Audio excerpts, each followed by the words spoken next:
There may just be 5 BRICS members right now, but given the amount of countries looking to cement themselves to the group, it could compromise a whole wall before long. Those wanting in is the key question for those already in the group ahead of the 15th summit here in Johannesburg. But if they're looking to extend this group to accommodate more into the family, just how big will it need to be?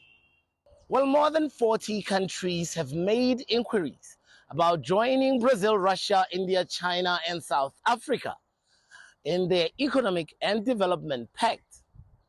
22 countries have made formal requests to become fully fledged members of the group. So why are so many so keen to join BRICS and earn their fully fledged, shiny BRICS badge? BRICS countries account for 42% of global population and occupy some 30% of its territory.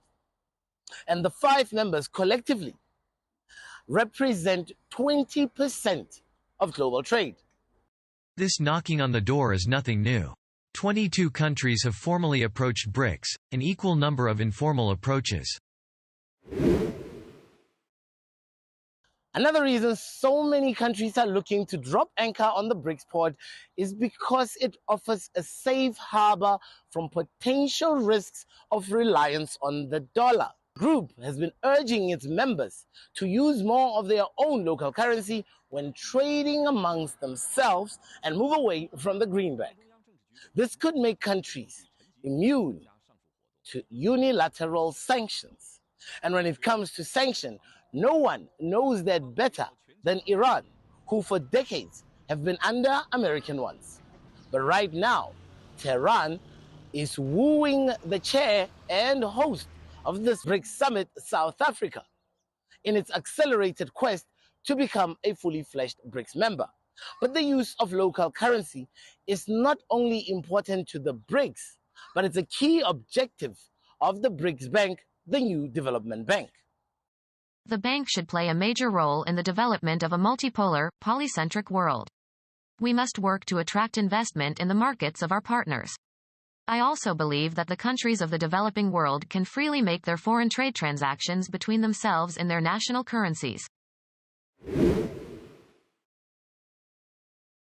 In this rapidly evolving world, BRICS and its influence are an alternative to the Western-led hegemony of global blocs and institutions. It is a powerful channel that can voice the interest of the wider global South community of countries, and that goes far beyond its handful of members.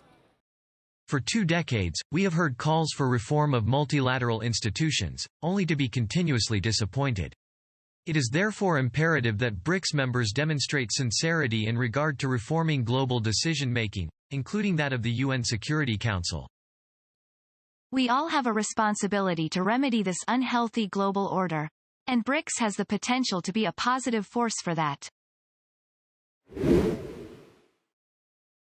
One more factor why countries would be keen to press the friend request button to BRICS is because while all members don't always agree in their global outlook or other issues, finding common ground remains the basic building block of this grouping.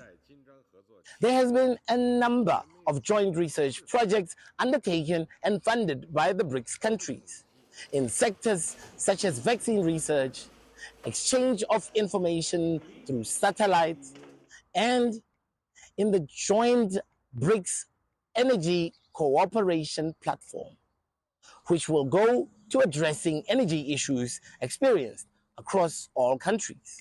And the investments amongst the BRICS members themselves have shot up 6-fold in the last decade to now $167 billion in 2020.